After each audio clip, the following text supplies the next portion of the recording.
You are watching the best of the Alex Jones Show, weekdays from 11 a.m. to 2 p.m. Central. Watch live at Infowars.com/show or become a member of InfoWarsNews.com and help us take resistance to the next level.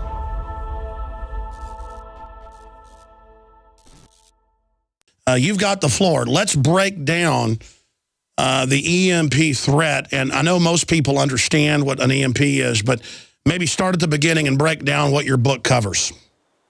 Well, my book is called A Nation Forsaken because the federal government has failed to undertake on a national priority basis, the action to harden our facilities against either a natural or a man-made electromagnetic pulse.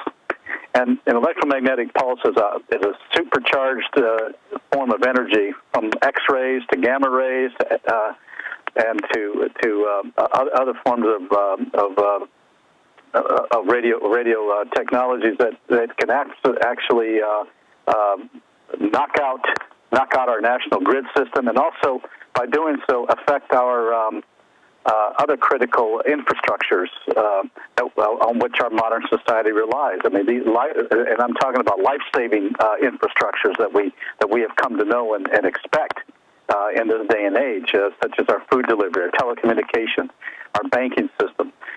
They're all predicated on the use of the electrical grid, and the electrical grid is very vulnerable today. There are three grids in the United States: Eastern, Western, and the Texas grid. And all of them are very vulnerable. The Eastern grid handles 70% of the U.S. population.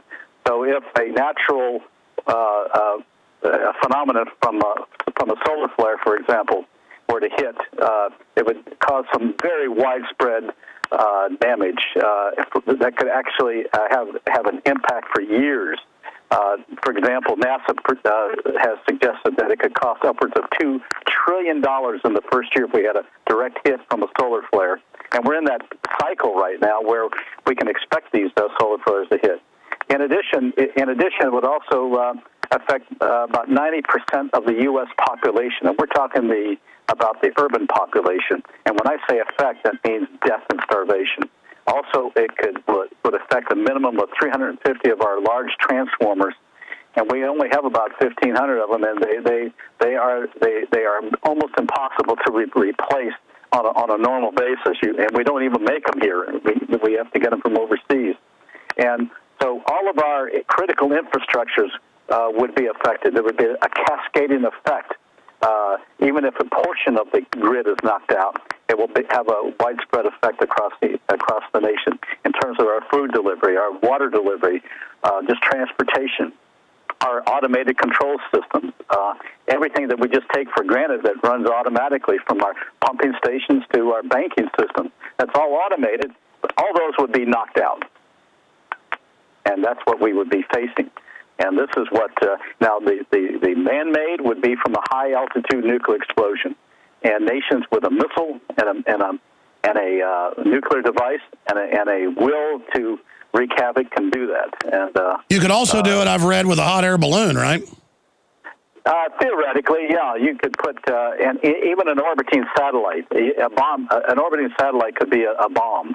And this is what we've now seen the North Koreans actually working on rather assiduously is orbiting, and which means that they were successful in orbiting a satellite, and that satellite could actually be a nuclear device. And we know that they've been working on a smaller nuclear device, which was poo-pooed by our military, but in fact, it's actually a super EMP weapon that they're working on, according to my sources, which means it will emit greater gamma rays, which will have a far greater impact upon our electrical grid and all of our electronic devices that are not protected. I just got off the phone with an Air Force guy, and he says, "Well, we're protected to a point, but from a nuclear explosion, he doubts very seriously that our electronics, which have been protected somewhat from let's say a flare or a lightning strike, would be able to would protect us from a nuclear explosion, which is the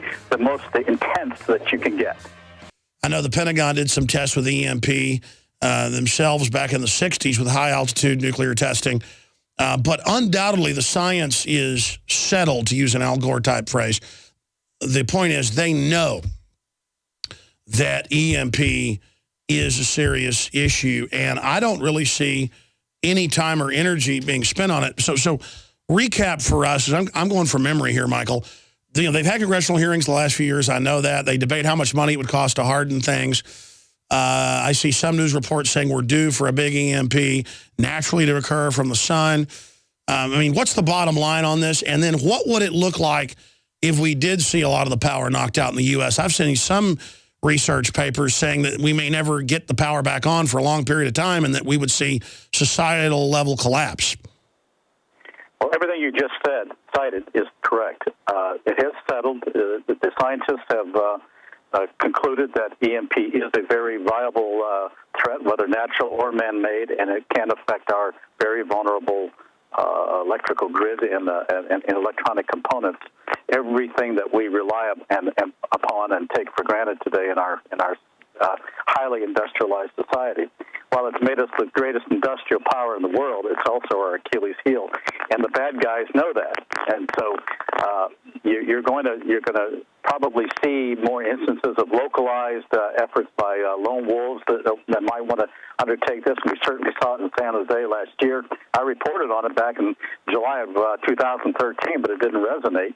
I mean, I was talking to former CIA Director James Woolsey, and he made mention of this, and nobody picked up on it. And here you had something not exotic at all, in which people were firing AK-47s into transformers to cause the coolants to knock down. If you hit strategic transformers and you knock out the coolants that keep those transformers humming, it's going to you're going to have blackouts, and it could take weeks and months to happen. But if you have a large-scale high-altitude nuclear explosion, or even a massive solar flare from a direct hit from the sun, it could take years to recover, and certainly many months. And it's only the latest estimates I've seen on what it would take to do this is anywhere from maybe no more than $20 billion at most. Am I correct in saying there is more interest in EMP now and there is some movement in Congress, or is that wrong? No, there is some movement. We've established an EMP coalition in which we're talking more about it. Where there is more discussion about it. Certainly the San Jose episode helped bring EMP issues to the fore, but there still needs to be a lot more done in Congress, and certainly they're more concerned about cyber security than they are about the effects of an EMP. If you can guard against an EMP, you can guard against cyber attack, and they're just not looking at it in that vein at this point. They're not there yet, and I doubt that we're going to get legislation passed in the Senate. We might be able to get something passed in the House, but that's problematic. The globalist social engineers are not just targeting us with propaganda. They are manipulating our genetics. We are being targeted at every level by estrogen mimickers that lower our testosterone and other hormones and natural compounds that the body needs. After consulting top doctors, nutritionists, pharmacists, and others, we have developed what I believe is the ultimate non-GMO organic super male vitality formula sourced from powerful organic herbs and then concentrated for maximum potency. Super Male Vitality was developed to activate your body's own natural processes instead of using synthetic chemicals. Super Male Vitality by InfoWars Life is so powerful that I only take half the recommended dose. For a limited time, we are offering 15% off Super Male Vitality at InfoWarsLife.com to introduce you to this powerful supplement. Visit InfoWarsLife.com today to secure your Super Male Vitality. InfoWarsLife.com. Now you can watch The Alex Jones Show live as it happens at Infowars.com/show. You'll find links to all of our content there and a free 15-day trial for Prison Planet TV. More than 60 movies and documentaries all in one place at Infowars.com/show.